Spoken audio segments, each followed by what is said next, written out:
لله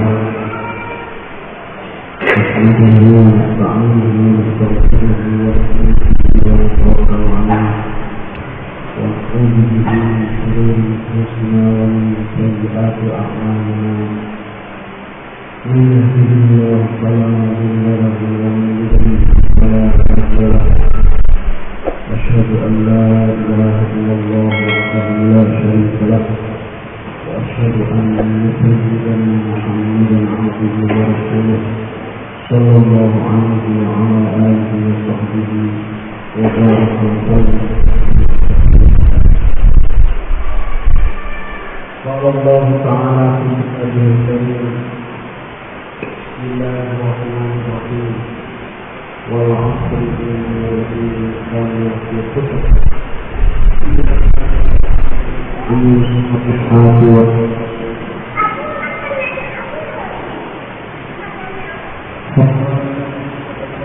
والسبب الناس معادن كمعادن الذهب والفضة في جاهلية خيارهم في أو كما قال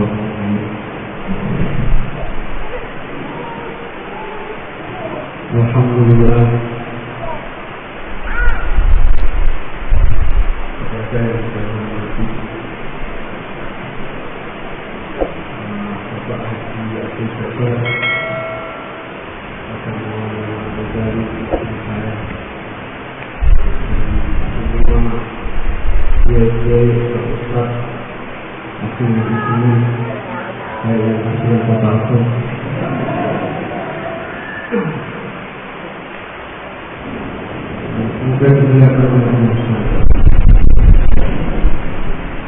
Alhamdulillah kita bisa berkumpul bareng-bareng. Saya yakin sampai datang ke sini ini merupakan perwujudan wafat atau persediaan seorang murid Muhammad. Memang begini, bahkan zaman sahabat itu sahabat yang terbiasa wafat. Ulama-ulama kita sudah terbiasa wafat, kesian saja. Sebenarnya saya datang itu bukan karena saya berkualitas kecil, tapi karena orang guru kepada itu, hubungan seorang murid kepada guru, di mana meskipun yang datang itu anak-anaknya, meskipun yang anaknya mau ibut dan mungkin ibutnya tidak jelas itu orang itu berapa? Sopir asal itu muridnya orang menikah, muridnya imam orang menikah, guru dan guru pondoknya orang menikah.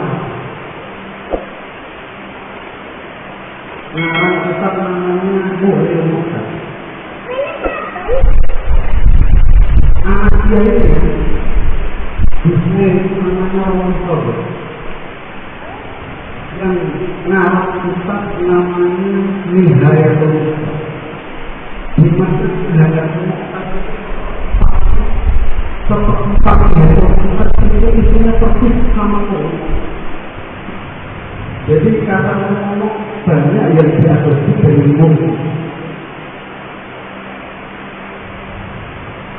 Itu ketika orang menikah dan meninggal dunia, kemudian manusia itu didatangi ganti oleh orang soleh, maka khotib asal itu tetap duduk.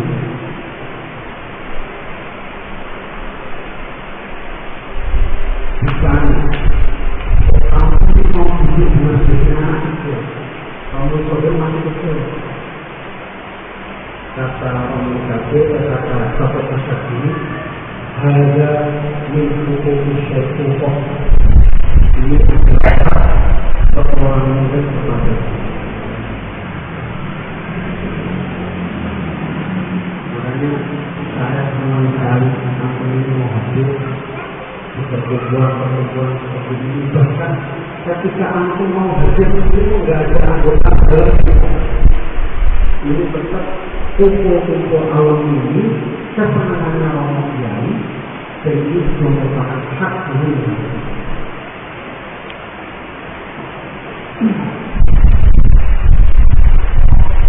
Sahabat Muslim kepada keluarganya dirinya, artinya kepada keluarganya Rasulullah, itu yang mereka hormat.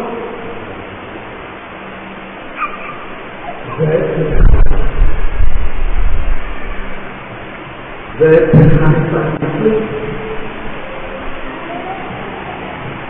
anak angkatnya Rasulullah. Itu pun disebut juga.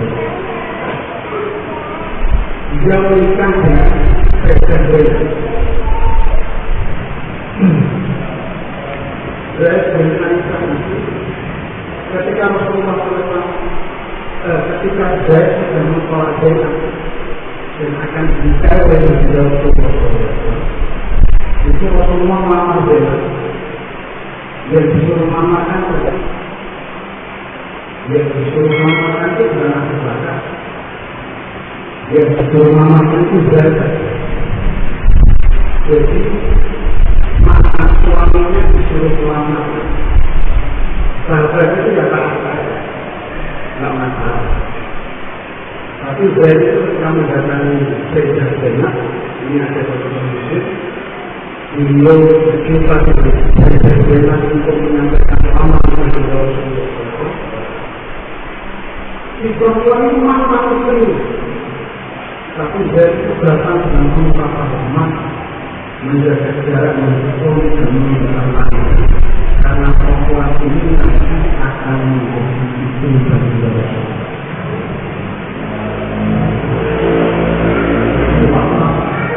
Kepada keluarga ini kata Allah mencintai itu ya kita itu suruh maaf pada keluarga. Jadi saya ini tidak apa-apa dengan orang muda karena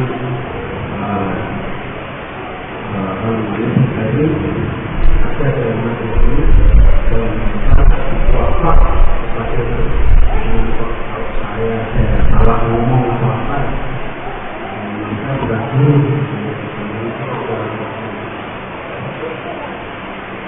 para hadirin kawan-kawan ini dimuliakan Allah Subhanahu.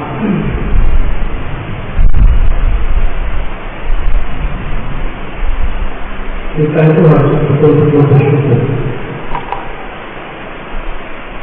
Kita ini tidak punya kelebihan apa-apa, tidak punya keputusan apa-apa, tapi kemudian Allah Ta'ala mengingatkan kita kepada dua perkara yang besar, yaitu nisbat kepada pesantren dan nisbat kepada dakwah. Ada orang nisbat kepada pesantren, tapi tidak nisbat kepada dakwah. Ada orang nisbat kepada dakwah, tapi tidak nisbat kepada pesantren. Nah kita yang lemah-lemah ini, yang nggak tahu apa-apa, bahkan mungkin nggak jelas anaknya siapa, itu Allah Ta'ala nisbatkan kita kepada ilmu, yaitu pesantren, dan Allah nisbatkan kita kepada dakwah. Jarang-jarang orang bisa dapat nisbat ini.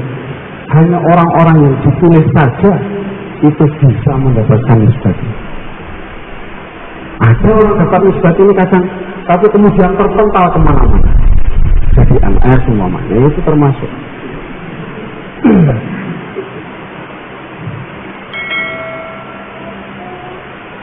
Pertama pesantren. Pesantren atau ilmu agama ini perkara yang sangat besar, perkara yang sangat mahal, yang gak semua orang Allah Ta'ala berikan taufik untuk bisa betah dalam pesantren. Pesantren itu lebih pesantren yang kita belajar di dalam ini, pesantren Kerincing, pesantren Payaman, itu pesantren luar biasa. Bukan berarti saya merendahkan pesantren yang lain, tapi karena kita ini alumni Kerincing, ya saya cerita kalau dari Kerincing kan begitu. Masa alumni Kerincing tak ceritain Pondok Indah kan payah. Di mana Romo itu menerapkan tidak hanya mempraktekkan apa yang dulu sudah dipraktekkan oleh pesantren-pesantren yang ada di tanah Jawa ini secara furu'nya, tetapi Romo Kiai juga mempraktekkan secara manhajiyah. Zaman dulu orang belajar di pesantren itu nggak boleh belajar ilmu kalau belum mendapatkan tarbiyah dari guru. Imam Ghazali rahmatullah alaih, beliau belajar ilmu fikih, ilmu agama tidak hanya kepada satu guru kok. Salah satu gurunya namanya Imam Haramain Al-Juwaini Abdul Malik. Ada juga guru beliau namanya Imam Syihabuddin Al-Warraq. Ketika Imam Ghazali datang kepada Imam Al-Warraq ini, Imam Ghazali matur, Imam Ghazali sowan, saya mau belajar ilmu kepada panjenengan. Maka kata Imam Al-Warraq, kamu boleh belajar. Syaratnya itu ada WC santri di sebelah sana, kamu bersihkan. Kemudian Imam Ghazali bilang, siap, saya siap untuk membersihkan WC. Wong suruh 4 bulan saja siap, apalagi kok cuma bersihkan WC. Nggak tahu kalau alumni itu sudah masuk siap 4 bulan atau enggak ya. Nanti di akhir tasbih insya Allah. Imam Ghazali bilang, enggak apa-apa, saya siap ngantri. Mana penggosoknya sama sapunya mana? Kata Imam Warraq, ngapain kamu cari sapu? Itu tangan kamu masih utuh dua-duanya. Kamu jangan pakai sapu, pakai tangan. Maka Imam Ghazali pun jalankan dengan baik-baik. Akhirnya Allah Ta'ala berikan Ra'sul Mal kepada Imam Ghazali dalam mengarungi ilmu-ilmu agama, yang dimana Ra'sul Malnya itu adalah ilmu tasawuf. Imam Ghazali pandai dalam fikih, pandai dalam falsafat, bahkan kitab Ihya itu sering dituduh karena falsafatnya. Beliau mutabahir dalam ilmu-ilmu itu, tetapi Ra'sul Malnya beliau wusul kepada Allah Subhanahu wa Ta'ala adalah karena beliau belajar ilmu tasawuf. Dan itu bermula dari guru beliau namanya Syihabuddin Al-Warraq, yang nyuruh beliau sebelum belajar itu suruh bersihkan WC pakai kedua.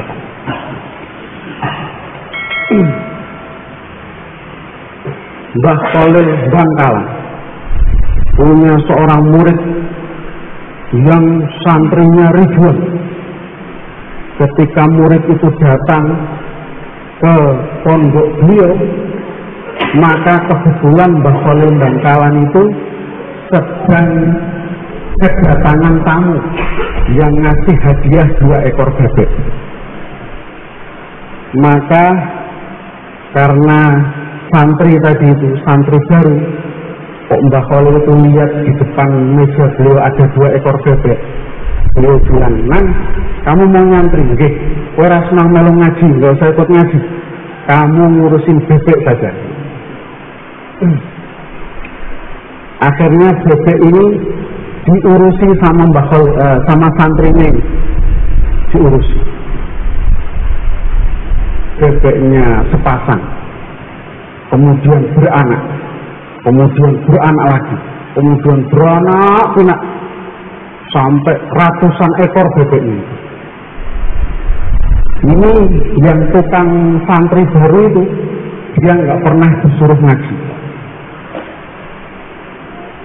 Kerjaannya tiap hari ngurusi bebek.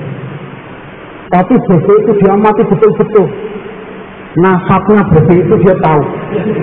Ini generasi pertama, ini generasi kedua, ini kawin sama yang sana dan lain sebagainya, itu dia sangat tahu. Suatu ketika Mbah Khalil di samping rumahnya itu kok dengar banyak sekali suara bebek gitu. Maka beliau tanya, bebek dan sopo ini punya siapa ini bebek-bebek? Kata santri itu, ini kagungannya panjenengan, ini punyanya panjenengan. Ini bebeknya masih utuh, hidup semua, sehat-sehat, gemuk-gemuk, dan saya tahu masak. Kata Mbah Khalil, kamu pernah ngaji belum? Kata beliau, belum pernah ngaji, karena sibuk ngurusi daging. Akhirnya sama Mbah Khalil, kamu gak usah ngaji, pulang saja. Pulang ke rumah, dikirimi kitab satu bukar sama Mbah Khalil. Satu bukar, satu delman. Zaman dulu nggak ada mobil. Itu dia pulang ke rumah, dia sudah bisa baca kitab itu. Maksudnya apa? Saya cerita begini, bahwa manhaj ulama-ulama kita itu sebelum ngaji itu biasa ditarbiah. Romo kiai kita menyeting pondok kerincing itu sebelum ngaji di kerincing 4 bulan. Itu merupakan manhajiyat yang beliau sadur atau yang beliau adopsi dari orang-orang terdahulu, dari masyayikh terdahulu. Wali Songo dulu juga begitu. Sunan Geseng itu dulu jadi muridnya Sunan Kalijogo, ya disuruh untuk tarbiyah. Makanya dia disebut Sunan Geseng. Dulu Sunan Geseng itu tukang beres klopo. Apa bahasa ini? Tukang nyadap air kelapa. Jadi dia itu kalau menek kelapa kerjanya nyanyi. Lontang lantung wong menek buntutu bumbung gitu. Kentang kenting pasang bumbung pangan bajing. Itu nyanyiannya begitu. Ketemu sama Sunan Kalijogo, dibilang, Mas, lagunya saya beli, jangan dibaca lagi, saya beli pakai lagu saya. Boleh? Dibeli pakai lagu apa? Beli pakai lagu La ilaha illallah Muhammadur Rasul. Nanti sampean baca setiap kali beres kelapain, jangan dibaca lagu lama. Akhirnya setiap kali beliau naik beres kelapa itu wiridannya La ilaha illallah. Ketika dibuka bumbungnya itu sebuah wiridan La ilaha illallah. Bumbung apa itu namanya? Dari bambu itu dibuka, itu bukan berupa cairan kelapa tapi isinya emas begitu. Sehingga beliau lari mengejar Sunan Kalijogo, sama Sunan Kalijogo disuruh untuk iktikaf di hutan. Sehingga cerita hutannya itu menjadi hutan rimba, dibakar sama Sunan Kalijogo. Orangnya yang di dalam itu Sunan Geseng melu kobong, maka dia disebut dengan sebutan Sunan. Wong Sunan kok kobong, santri kobong itu apa cik santri, jadi wali serapok.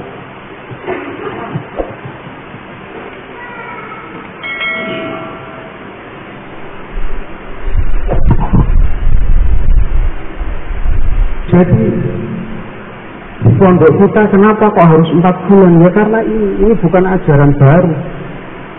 Dakwah itu tazkiyatun nafs, memperbaiki diri. Maka Romo Kiai menyarankan orang kalau mau masuk ke kerincing itu ya harus 4. Tujuannya apa ya? Sama seperti tujuannya dulu Wali Songo, tujuannya dulu ulama-ulama yang dahulu. Itu kenapa orang mau masuk pondok kok harus keluar 4. Lalu sekarang kadang 4 bulannya itu aneh-aneh, kan, ya? 4 bulan bawa HP, 4 bulan khususi janda, dan lain sebagainya.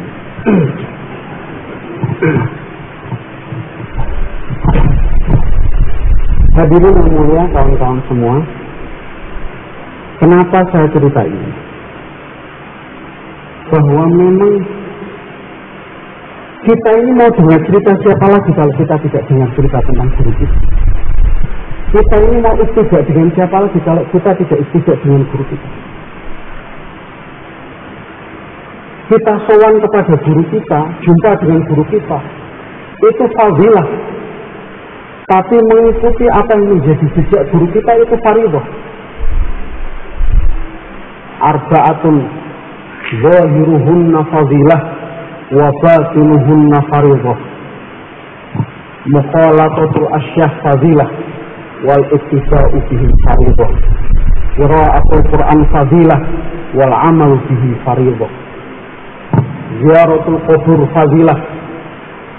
Ziyaratul qubur fadilah wal istidadu lil mauti fardhu. Ayadatul marḍa fadilah wal wasiyatu biha fardhu. Bahwa di samping kita itu wafak kepada guru kita setia, kita mahabbah kepada guru kita, tapi sebenarnya ada perkara yang lebih penting daripada itu. Bahwa kita setia dengan guru kita itu harus wajib, tapi ternyata ada yang lebih wajib daripada itu, yaitu tidak mengikuti apa yang menjadi langkah-langkah guru kita, apa yang menjadi apa yang menjadi tindak tanduk daripada guru kita, pilihan-pilihan daripada guru kita, itulah yang lebih wajib bagi kita daripada hanya sekedar ziarah ke tempat beliau atau jumpa ke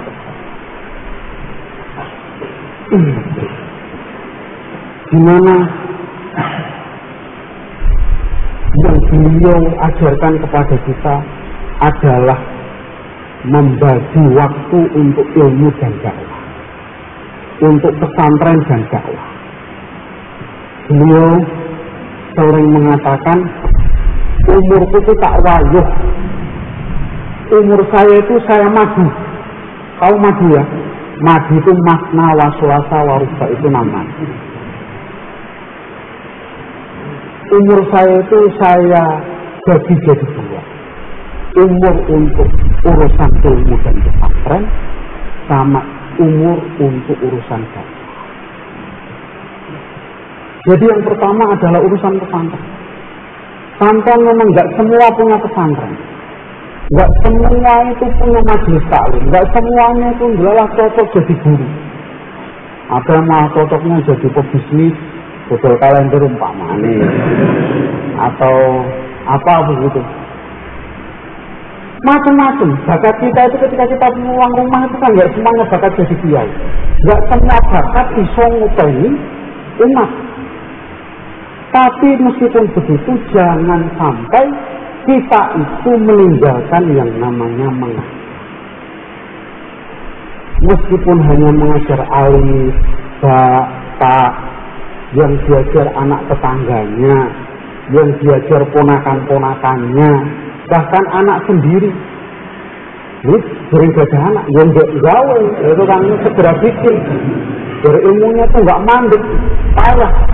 Nanti ilmu itu kalau mandek kayak air yang mandek, jadi penyakit di mana-mana.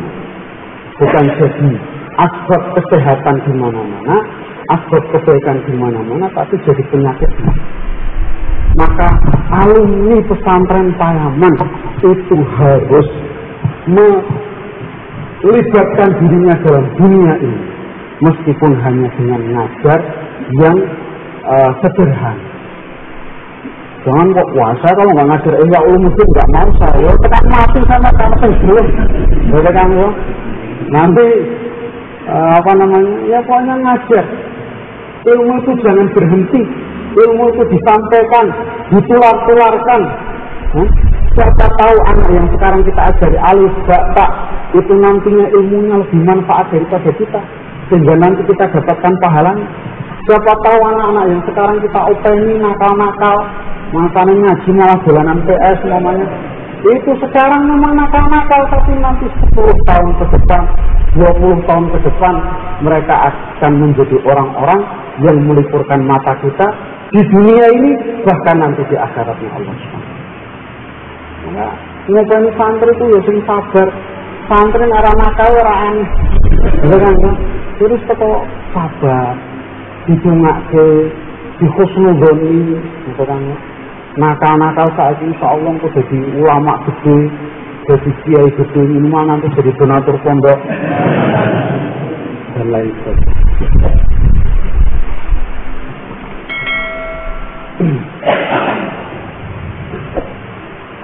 Jadi harus kita itu ngajar, dan harus kita ini juga ngupayain umat, ngurusi umat. Umat ini kita ajak kepada kebaikan, kita ajak kepada perkara-perkara yang baik yang bisa menyelamatkan kita dan mereka dari azabnya Allah Subhanahu wa ta'ala. Sudah kasihan umat ini hari ini jauh dari agama, jauh yang terkenal agama pun kadang jauh dari ilmu. Sholat, sergap sholat tapi kadang orang benar. Mandi junub tidak tahu, banyak perkara-perkara yang berhubungan dengan fikih dia tidak tahu. Maka kita ini melu-melu ikut-ikut ngurusi umat ini. Tidak harus mereka itu jadi santri. Mereka satu makomi dengan kita, mereka satu mahalah dengan kita, partner kita dalam dakwah, partner kita dalam bisnis di pasar, partner kita itu semuanya. Jadi kita itu harus bisa mempengaruhi mereka, bisa mengajak mereka, bisa ngajar mereka. Mesti ngajar itu tidak harus di depan mimbar, tidak harus di depan meja, tidak harus pakai kitab. Ini menjadi tanggung jawab bagi kita.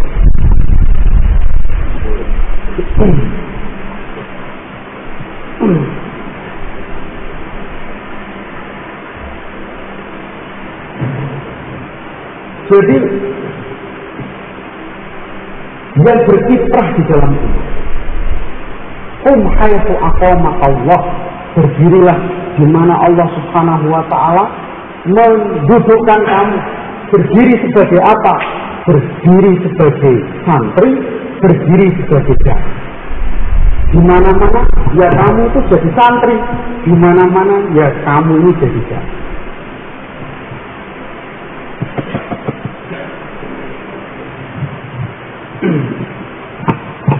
Jangan kok mentang-mentang bisnis, ngurusi bisnisnya. Nggak apa-apa, santri itu jadi tukang bisnis itu nggak apa-apa.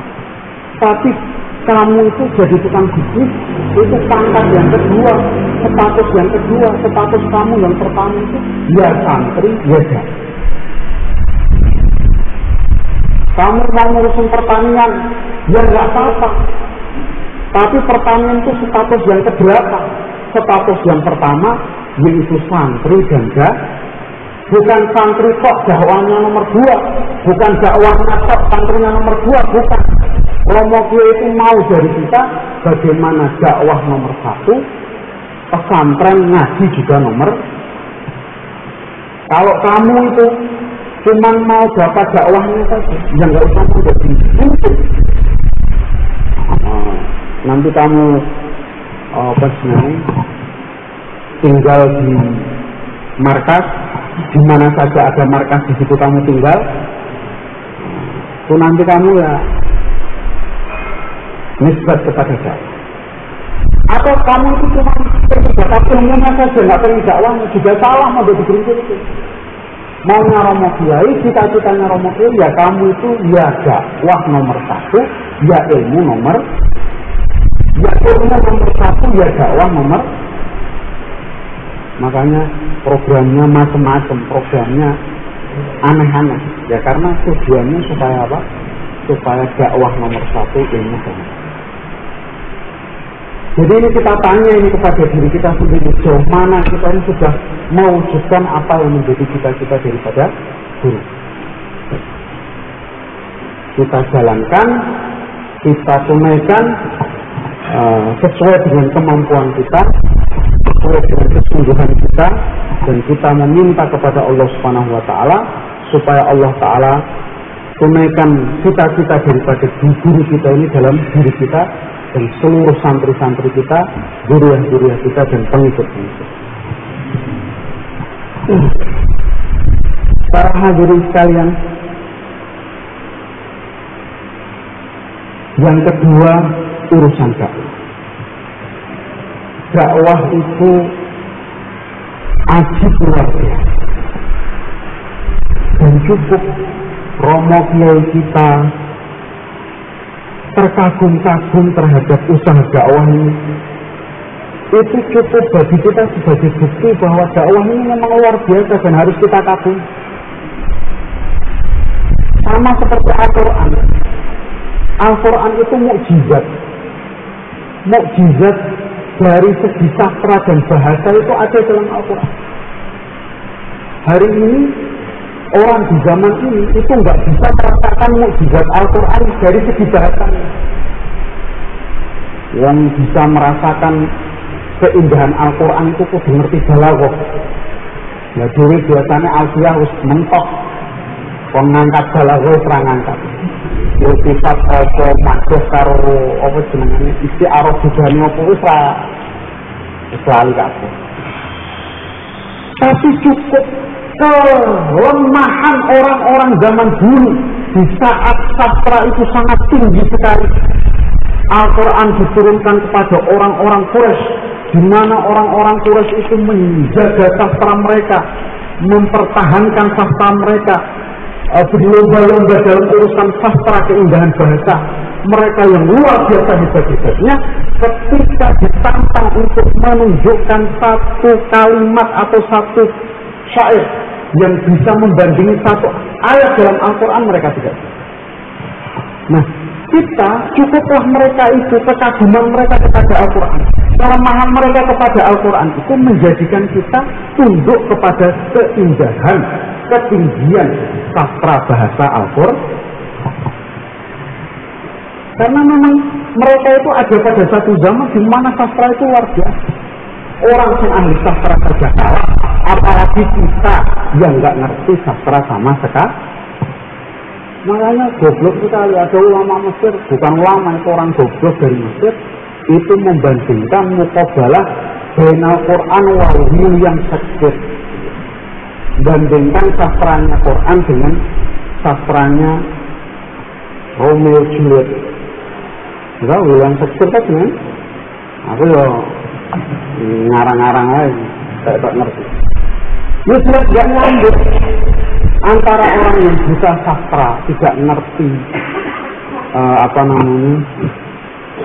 bagaimana Al-Quran itu bisa dirasakan keindahannya, dengan orang yang membandingkan dengan sastra yang bukan Al-Quran, tapi sastranya orang asing, nggak bisa diganding. Nah, usaha dakwah ini juga hebat luar biasa. Romo Kiai sering mengatakan saya itu terkagum-kagum sama usaha dakwah. Dulu kita berjuang di mana-mana, berjuang banyak tempat beliau ini berjuang. Tapi yang paling fit, yang paling cocok ya usaha dakwah. Makanya sampai mati beliau ini ada dalam usaha. Dan beliau ini dalam dakwah ini mengorbankan seluruhnya, reputasinya, mengorbankan kehormatan. Di mana sebelum beliau ikut dakwah itu Romo Kiai itu kiai muda yang alim, nasabnya tinggi, ngajinya di Mekah, pondoknya juga termasuk pondok besar di Magelang waktu itu. Dan di organisasi beliau ini orang masih muda, umur belum ada 30 tahun, sudah jadi wakil Suriah. Pikiran-pikirannya brilian. Jadi kiai-kiai itu dulu sampai sowan khusus sama Romo Kiai suruh kembali ke organisasi yang dulu. Romo Kiai bilang, saya mau kembali, tapi jangan larang saya bicara tablet begitu. Kiai-kiainya nggak mau, urusan tablet payah. Beliau akhirnya ikut dalam usaha. Jadi usaha ini bukan karena pelarian, bukan karena di organisasi nggak terpakai, bukan karena santrinya terancam habis, kemudian beliau ikut supaya nanti pondoknya hidup lagi atau tidak. Enggak. Saat beliau ikut usaha dakwah ini, memutuskan ikut usaha dakwah ini, saat beliau ini sedang ada di prestasi yang tinggi. Tapi beliau ambil usaha dakwah. Dan semua itu hilang. Reputasinya dianggap sebagai kiai sesat, dianggap sebagai kiai yang hajinya itu ke India. Ada kiai hajinya di India. Santri-santri juga terancam habis. Romo Kiai pertama kali keluar 4 bulan, itu pengurus-pengurus nggak ada yang setuju, alumni-alumni nggak ada yang setuju, bahkan ada yang ngancem mau boyong dari pondok. Romo Kiai tetap keluar 4 bulan. 2 bulan sama ibu saya, nek tablet iki keramat, santri kurang tahu. Tablet iki kok ora keramat, yo santri ini. Kiai itu kok ngabot santri ini. Orang mangan ora apa-apa. Wong kiai ini pondok biasa poso. Kiai rata duit rapopo, pondok rata duit itu kan. Mbok zaman saiki kok kudu duit itu kok iso popo. Kiai kok kudu nggo mobil omah kudu apik kok iso popo. Zaman itu mantep. Tapi namun kiai kok santri tak itu susah tenan. Berat sekali. Tapi orang itu tetap berangkat Pak. Pulang ke rumah, alhamdulillah, panjang keramat Pak. Ya, santrinya nggak habis. Awal tahun, jadi akhir tahun keluar 4 bulan sekitar selesai bulan Zulqa'dah itu baru beliau. Sampai di pondok, santrinya tetap nggak berpulang. Pengurus-pengurus nggak pada pulang. Jadi pengurus itu saking senangnya Romo Kiai itu. Pengurus itu pada diteluk. Wah pengurus itu karo Kiai ini nyucup pas diteluk. Bingung. Teluk bareng. Orang Indonesia kan nggak biasa peluk-pelukan gitu. Jadi sampai seperti itu. Nah kalau zaman sekarang ada santri, ayo kamu ikut Romo Kiai ikut SA, saya takut santrinya habis. Itu santri nggak paham. Yang kiainya itu dulu lebih ngeri lagi. Kok sekarang dia takut santrinya habis. Romo Kiai sudah pengalaman. Resiko santri habis itu beliau sudah merasakan. Nyatanya rampet kan. Santri sampai jatahin di santri itu.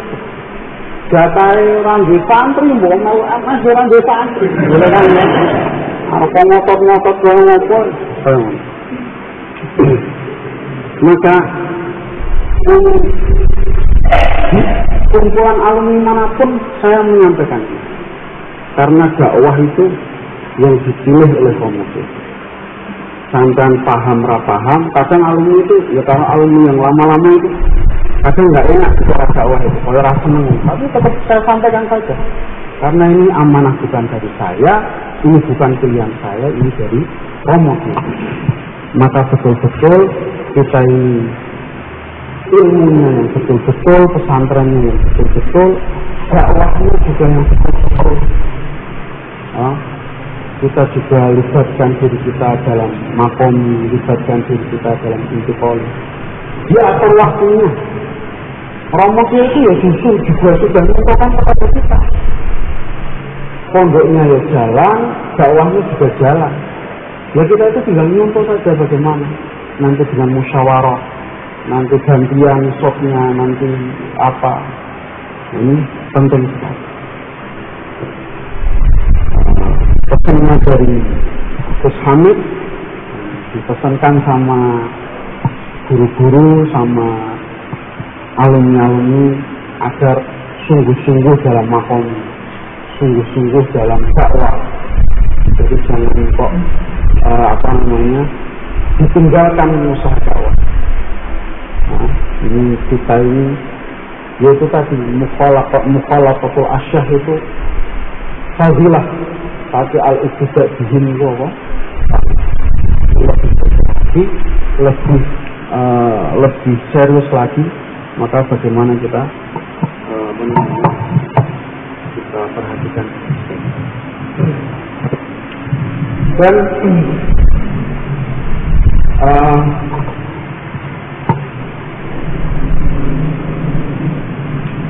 pesantren saya masuk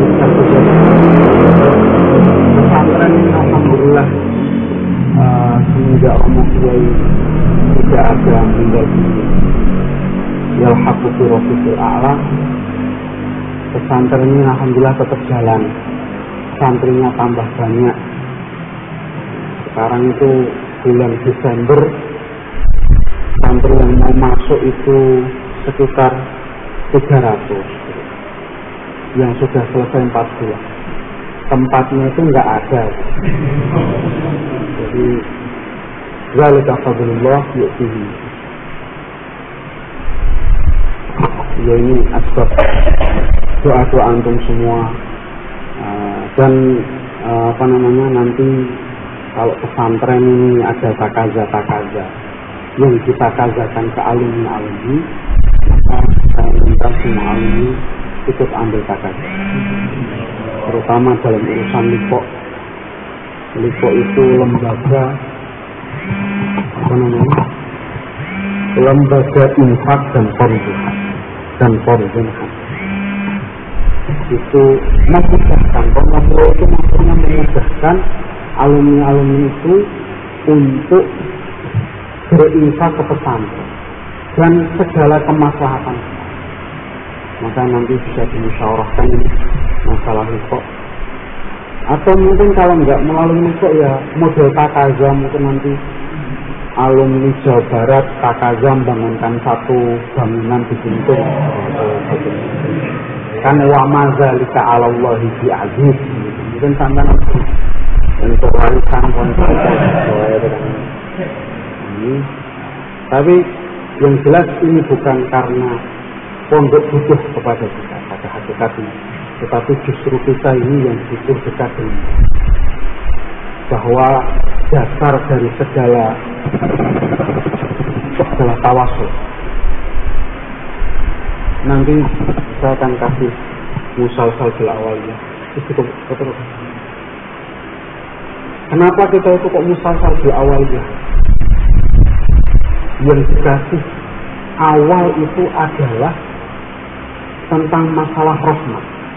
Ar-rahimuna yarhamuhumur rahmanu tabaraka. Kenapa kok urusannya pertama kali ngaji itu yang disampaikan adalah isu urusan rahmat? Karena Rasulullah SAW ingin menunjukkan bahwa dasar daripada ilmu itu adalah tarahum, tawassud dan tawasul. Saling merahmati satu sama lain. Guru yang rahmat kepada muridnya, murid yang rahmat kepada guru. Kemudian tawassud, saling mencintai, saling menghendaki kebaikan satu sama lain. Murid yang menghendaki kebaikan kepada gurunya, guru yang menghendaki kebaikan kepada muridnya. Kemudian juga tawasul, saling berhubungan, guru yang berhubungan dengan muridnya, murid yang berhubungan dengan guru. Makanya jadi awal pertama rahmat, urusan rahmat dan urusan hubungan antara guru dengan murid itu dijadikan yang pertama. Nah, makanya ada musalsal awalnya hakikiyah. Kalau kita ini jelas bukan hakikiyah, kita ini nanti tapi yang diajarkan oleh orang-orang terdahulu adalah seperti itu, bahwa pertama kali mereka berjumpa untuk saling mentransfer ini adalah dengan media saling sayang satu sama lain, saling menghendaki kebaikan satu sama lain, saling berhubungan satu sama lain. Berhubungan itu bukan hubungan zahir. Hubungan zahir nek sampean itu kok terus ning krincing terus ning kedai Pak Muhammad terus Pak Muhammad supek doang. Oh ning kene ra lunga-lunga tekan mang makan barang. Tapi hubungan itu hubungan rohaniah antara seorang guru dengan muridnya. Guru yang menghubungkan kepada muridnya, murid yang menghubungkan diri kepada gurunya. Itu semua tersimpan dalam hadis ar-rahimuna yarhamuhumur rahman tabaraka wa ta'ala irhamu man fil ardi yarhamkum. Makanya hadis itu meskipun ini tok tasalsulnya tetap dianggap sebagai tasalsul. Juga kenapa? Karena supaya murid itu juga ikut kepada gurunya, si murid itu juga persis mengikuti apa jejak gurunya. Gurunya dakwah, ya muridnya dakwah. Gurunya berjuang agama, ya muridnya berjuang agama. Meskipun muridnya itu kerja di pasar, kerja di di kapal pesiar atau di mana saja, dia tidak menghilangkan jejak gurunya. Dia ikut kepada langkah-langkah gurunya di mana saja dia berada. Dia jadi santri, dia juga jadi koda sawah ya. Jadi mungkin itu yang bisa saya sampaikan.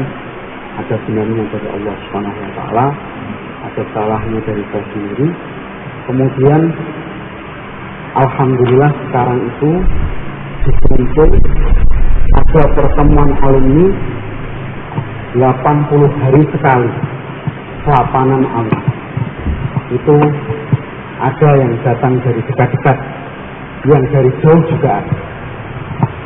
Pernah ada yang datang dari Lampung, yang dari Jakarta itu juga lumayan pernah datang. Beberapa kali datang. Jawa Barat ini belum pernah datang. Nah, Barat ini belum pernah. Maka nanti bisa dimusyawarahkan. Tandanya tidak setiap kali, ya minimal pernah datang meskipun satu kali. Atau mau dengan nanti bisa dimusyawarahkan buktinya bagaimana. Yang sering paling banyak datang itu dari Pekalongan. Soalnya orang Pekalongan itu pinter. Nek sing mangkat, sing ra mangkat kon bayar. Sing mangkat ra bayar. Jadi nanti apakah mau sistem begitu atau terserah.